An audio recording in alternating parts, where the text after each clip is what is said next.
Imagine waking up to hear that an entire country's citizens have been given a deadline to leave another nation, or risk facing the consequences.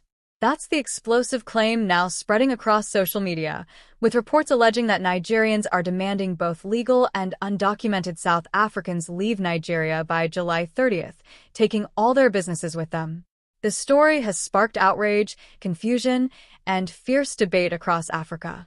But is this an official government order, a protest campaign by activists, or another viral claim being blown out of proportion? As tensions over immigration, business ownership, and national identity continue to rise in different parts of the continent, this latest development is raising serious questions about where the situation is heading next and what it could mean for relations between the two countries.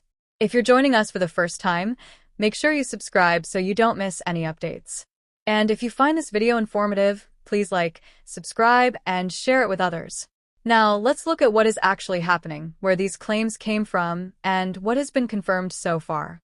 We will also begin lawful action to ensure that South African-based businesses in Nigeria are shut down. We know a lot has happened, but what really triggered this particular one? That is why Light is here to give you all the key.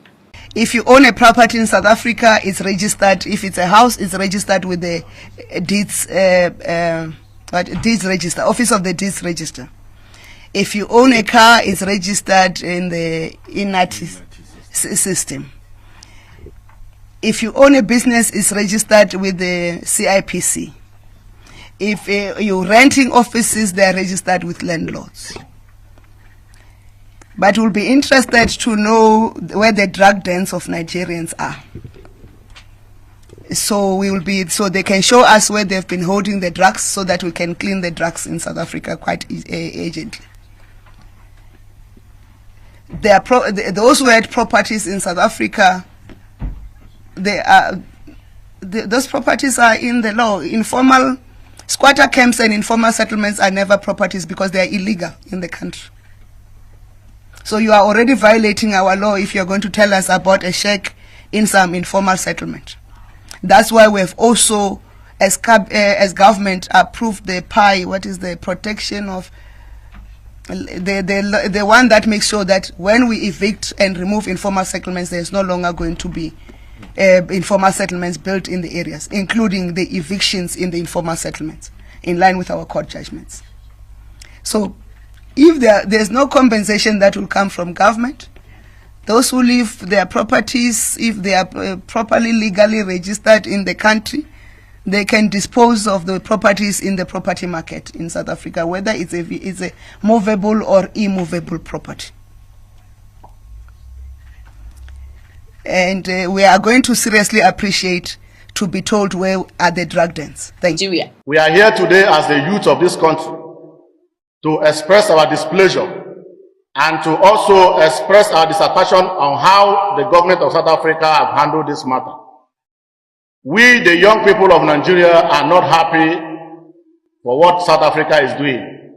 And we are here to also declare that from today, the first day of July 2026 to the end of July 2026, we would want the South Africans in Nigeria to also leave. They should go back to their country and also take over the businesses, the work that Nigerians have taken over from them. We believe in the unionism of Africa. We believe in the solidarity of Africa. We are peaceful and we are law-abiding. But we must tell the South Africans that nobody is a custodian of violence.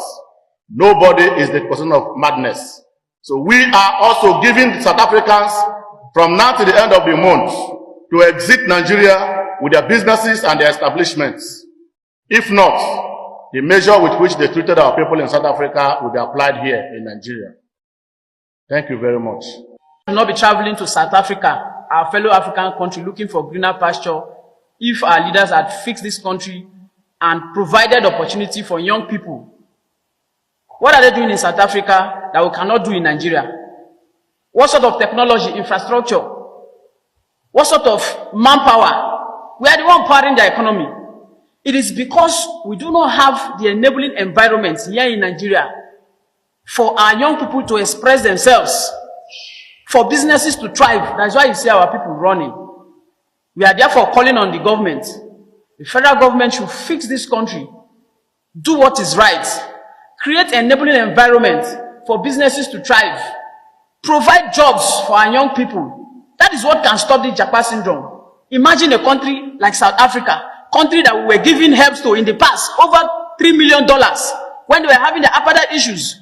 When Nelson Mandela was released from prison, Nigeria donated over $10 million, just as my chairman rightly said.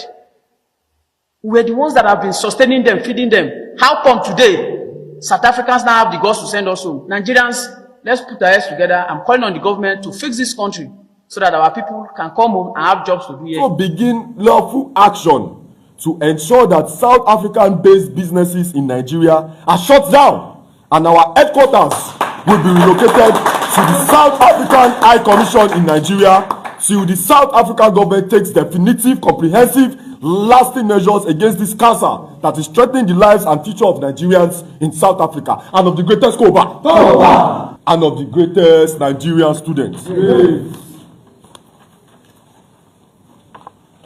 Recent developments involving Nigerians in South Africa have generated understandable concern amongst many young people across our country.